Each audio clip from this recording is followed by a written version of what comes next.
Euromaxx highlights. Coming up on the show, Designer Days, an exhibition in Düsseldorf highlights fashion shows through the ages.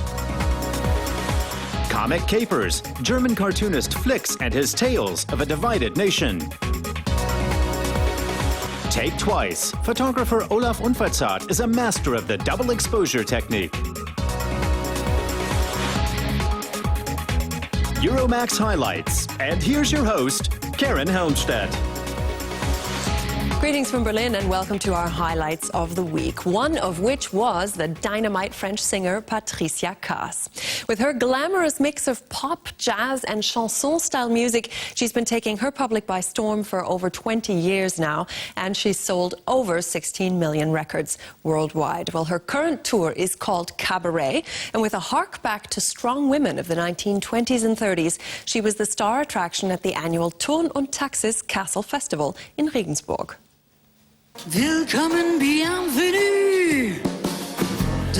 French chansons against a Baroque backdrop. Patricia Cass brings the 1930s back to life with her show Cabaret. This time, she's performing at the sumptuous St. Emmeram Palace in Regensburg, the seat of the Turn und Taxis family.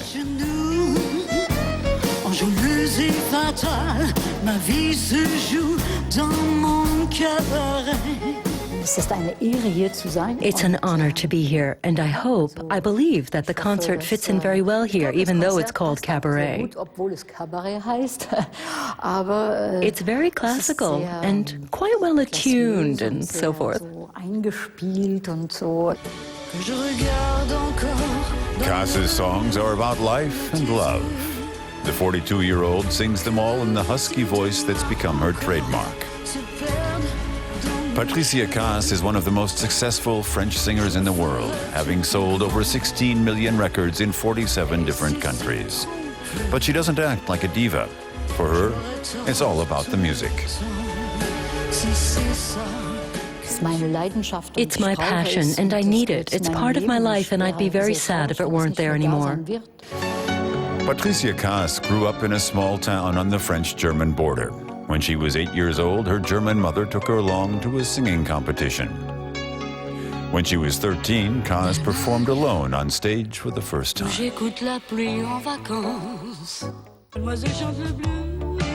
She made a big splash internationally in 1987 with the song Mademoiselle chante le blues.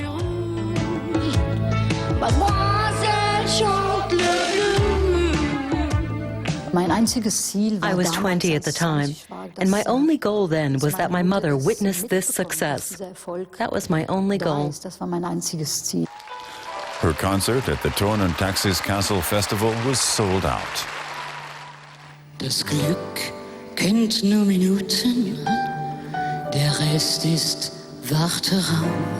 German diva Hildegard Knef sang this song back in 1967. Here, Cass pays homage to the singer who was one of her role models. We can be very proud that the Concert and Theater Festival manages to come up with more quality and hospitality every year. And Patricia Cass has a very good voice, a very voluminous voice with a great vocal range. She has a very modern repertoire, but still performs classical French chansons. The Turn und Taxis Festival in Regensburg is an annual highlight with concerts attracting up to 40,000 music lovers each year. What do they like best? The whole ambiance around it, and the artists, too.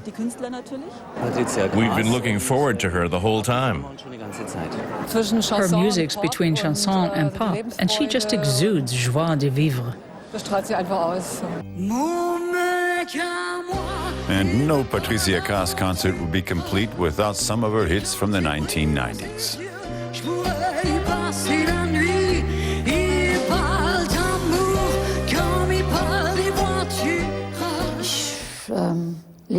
I'm living a dream and hope that it will last for a long time and include many surprises.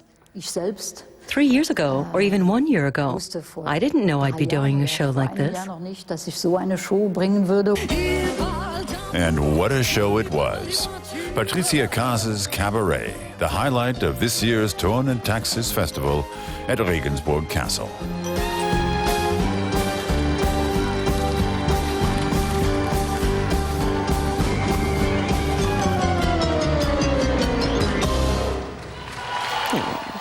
Well, if fashion shows are something we tend to take for granted today, history shows us that it took many years for designers to take full advantage of the runway to flaunt their latest collections.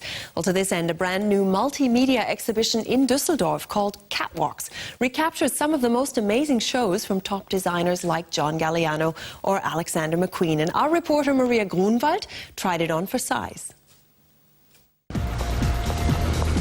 Welcome to Düsseldorf's main shopping street, the Königsallee.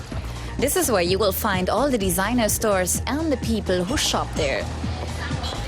The city hosts a number of major fashion fairs every year, so it's no surprise that a new exhibition at the NRW Forum Düsseldorf is also dedicated to fashion and called Catwalks. The exhibition Catwalks features a total of 19 spectacular fashion shows by famous designers in recent years. Through video footage, visitors can experience the catwalk on camera and behind the scenes. The video images are beamed into the exhibition rooms and you simply walk through. It sounds a little bit complicated, but I will just try it. The models appear as slightly sinister silhouettes in the current Comme des Garçons winter collection. Via headphones, you can hear original recordings from different fashion shows. They transport you right into the center of the action, such as at this spine-chilling show by Christian Dior.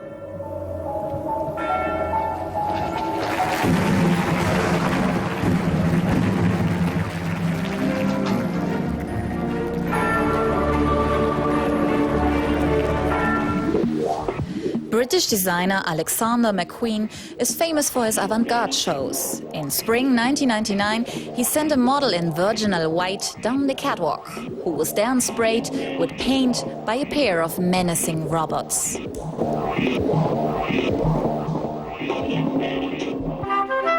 Back in the 19th century, Charles Frederick Worth was one of the first Paris designers to break with tradition. He chose not to show his latest creations on shop dummies, but to have them modeled by his saleswomen.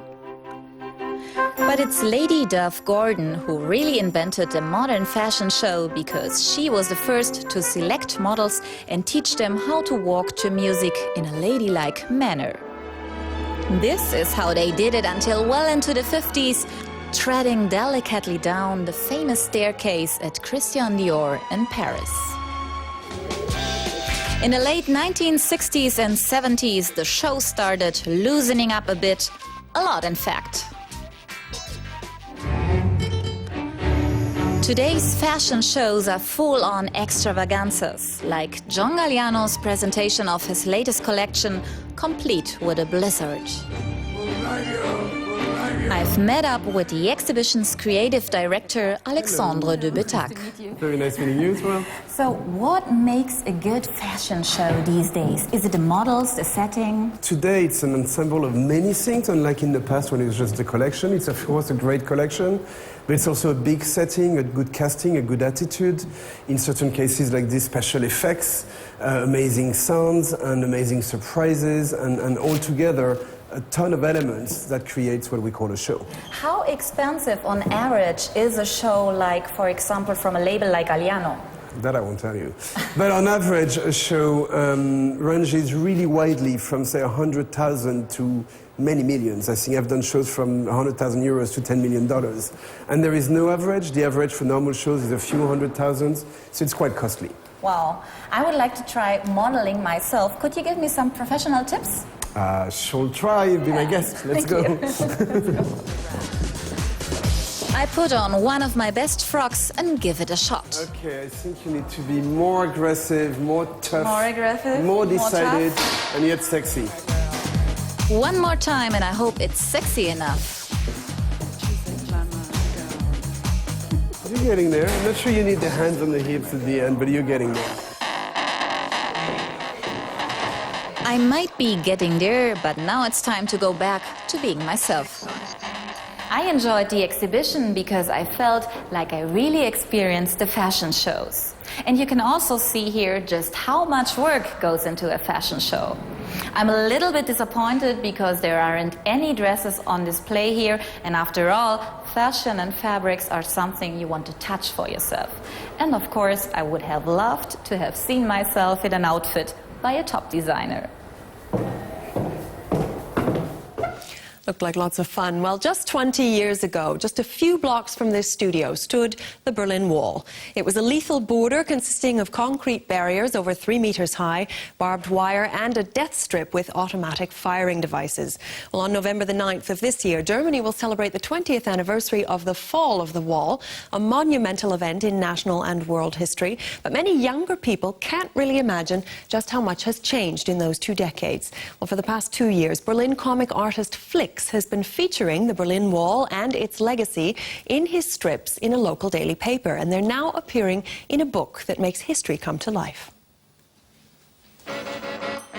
Way back when, comic artist Flix has delved into the past with some friends, back to the time when Germany was still divided and the Berlin Wall seemed invincible. Flix, who is now 32 years old, grew up in Western Germany, and the wall seemed very far away. All that changed when he moved to Berlin.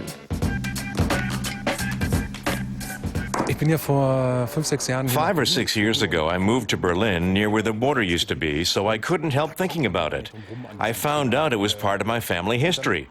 When my mother was a little girl, she and her family fled from East Germany. I hadn't known that, and it produced a lot of stories. So haben sich eigentlich ganz viele Geschichten entwickelt. So far, Flix has drawn 33 episodes based on stories friends have told him and things he's experienced himself. Some funny, some tragic. Like the canary that learned to talk by listening to West German television. And the experiences of Mario, who was arrested trying to flee to the west across the Hungarian-Austrian border. He wanted to come to West Germany because he had fallen in love with a girl there. Back in East Germany, he was kept in solitary confinement for months and interrogated by the Stasi, Communist East Germany's secret police. I got to know him at this museum where he conducts tours and tells his story. After the tour, I went and asked if I could make a comic out of it, and if he'd tell me more about it. I was so impressed that he tried to leave a country for love, and that it still affects him to this day. And he has nightmares about what he went through. The comic Way Back When, which he began producing for a Berlin newspaper more than 2 years ago, is now a major project. Flix began his career as a comic artist with his final year project at university in 2002. It was called Hero and was autobiographical. It's since been published in 7 different languages, including Korean. I thought it was crazy. I wondered who reads it. I have no idea which characters are my name. But someone translated the title for me. It was Hero in the original, but here it's Come, Let Me Tell You My Story. I think it's great. One story is about his love for a children's magazine featuring little games. His allowance is only enough to buy one every 2 weeks. Das Futter für die Krebse war dann das Gimmick der darauffolgenden Ausgabe. Der darauffolgenden. Nein, Felix, Taschengeld gibt's erst wieder am Samstag. Und am nächsten Tag starb ein Kanarienvogel. Mama, der Vicky ist tot. Meine Tränen wirkten echt. Zum Trost bekam ich, was ich wollte. Was so ein bisschen Priel in der Vogeltränke alles bewirken kann. I began telling my own story from a very personal perspective. And then I kept widening the focus.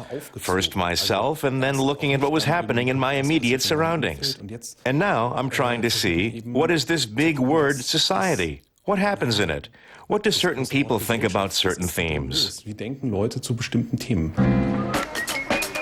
On August 5th, the Berlin Wall Memorial Site will unveil an open-air poster exhibition with Flix's comics.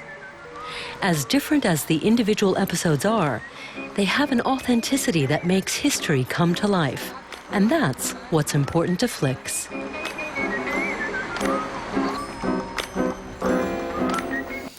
Well, summertime in Europe is a regular smorgasbord for culture vultures, thanks to the countless festivals across the continent. And we never miss the opening of one of the biggest and most famous, the Salzburg Festival in Austria. Founded 89 years ago, its signature play is Hugo von Hofmannsthal's Everyman. It's performed every year, and this time the actor who has played Everyman for 8 years running, more than any other in the history of the festival, will be taking his final bow. A glittering start to the Salzburg Festival. Among the distinguished guests were Austrian President Heinz Fischer and his Portuguese counterpart Aníbal António Cavaco Silva. But the man who arrived at the opening on a bicycle stole the show, Austrian actor Peter Simonischek. On the stage in front of the cathedral, he plays the role of a lifetime. Everyman is a completely different dimension, because it's not just a role you play on stage. Instead, you have a different task. Hofmannsthal didn't write it for an audience, but for the people. The play has been performed in the middle of Cathedral Square since the Salzburg Festival was founded in 1920. For the past 8 years, it has been staged by Christian Stückel, who also directs the 2010 Oberammergau Passion Play. Peter Simonischek is ideally suited to his artistic concept. It's a very pure moment. No lighting, no artificial aids at all. What we say on stage has to stand on its own. Your stage presence has to capture the audience's attention. 2,000 people, planes overhead, sirens wailing on the right, a drunkard shouting "Jedermann" on the left, and you have to compete with that. For almost 90 years, Hugo von Hofmannsthal's story has been presented here unchanged. The story of the rich and powerful everyman who egotistically takes everything he wants in life. Only when death knocks at his door does he consider other values. We live through it all, and the great thing is that every summer when we start again, a year's gone by, a year in which a lot has happened, all sorts of things, and what's happened is reflected in the piece. Alles Mögliche, was so passiert, spiegelt sich in dem Stück wieder im Sommer. This year, the character is taken away by an especially merciless death, played by Berlin actor Ben Becker. This is Becker's first time at the Salzburg Festival.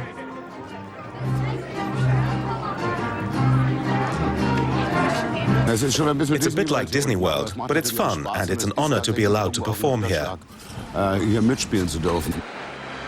All doors at the Salzburg Festival are open to Everyman Ensemble members. It's a setting artistic greats share with movers and shakers of the business world.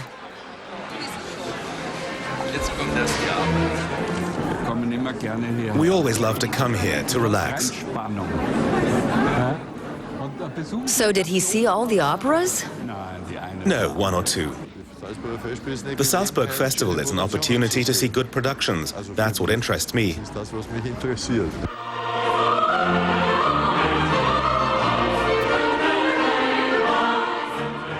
In between the prestigious artistic events, there are parties.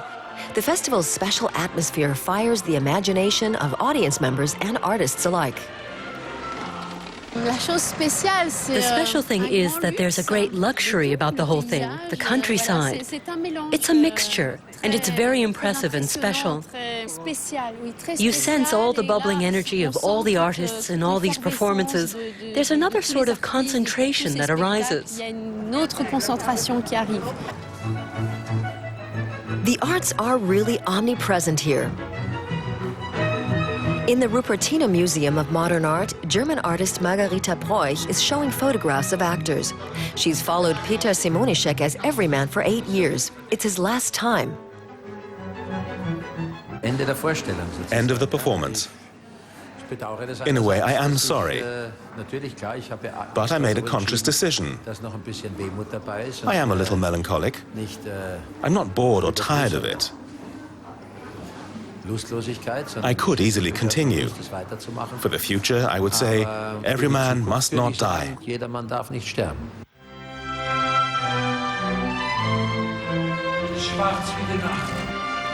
The festival on Salzburg's Cathedral Square has just begun. Until the end of August, hundreds of operas, concerts, and theater performances will take place here.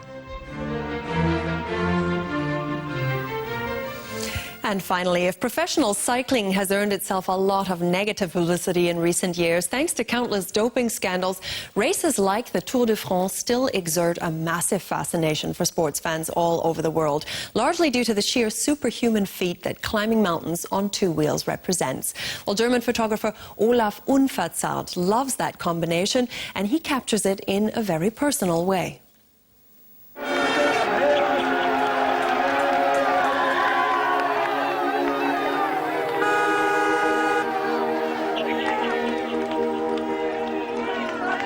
They're cyclists, but not as we know them.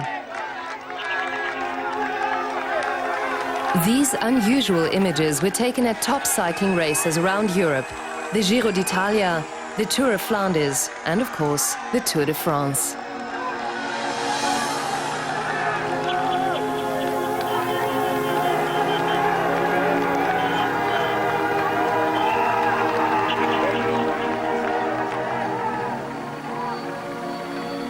This is the man who created them.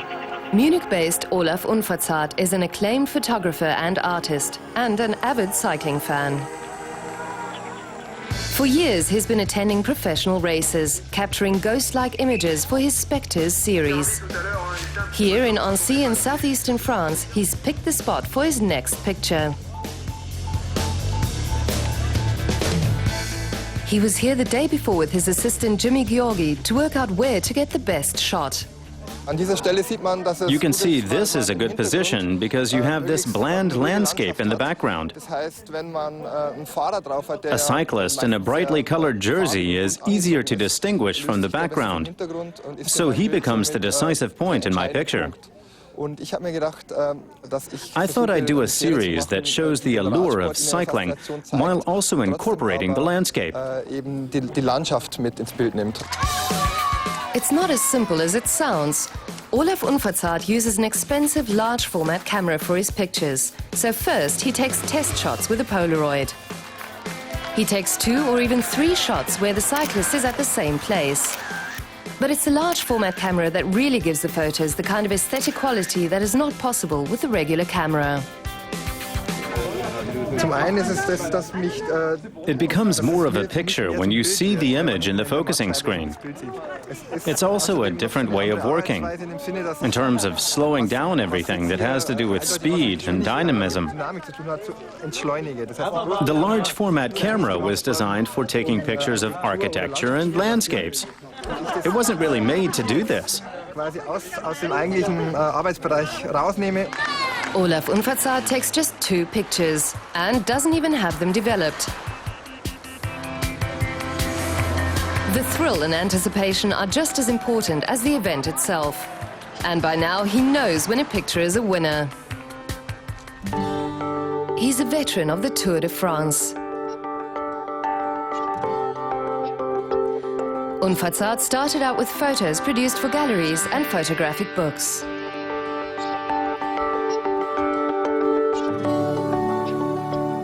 Cycling and mountains, 2 of his biggest passions, which are very much mutually compatible.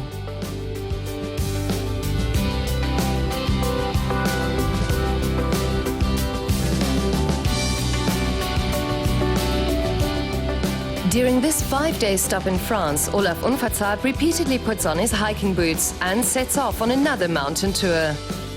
He's glad to be able to combine work with pleasure. I enjoy my peace and quiet, being in the mountains and sleeping under the stars. I want to take a photo that best conveys my interest and my feelings, like somebody who writes a song with a particular melody. When I come down from the mountain, I have this photo, and this photo has to show how things were. I don't need to tell the story again. It's about the picture conveying what I want, about what moves me emotionally, and what I still lack. There's no mountain too high for Olaf Unverzart.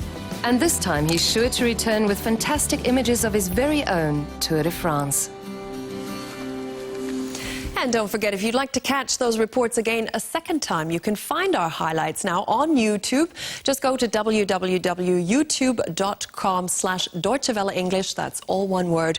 And with that, it's time for me to sign off. So all the best to you, and thanks for watching. Until we meet again. Bye-bye.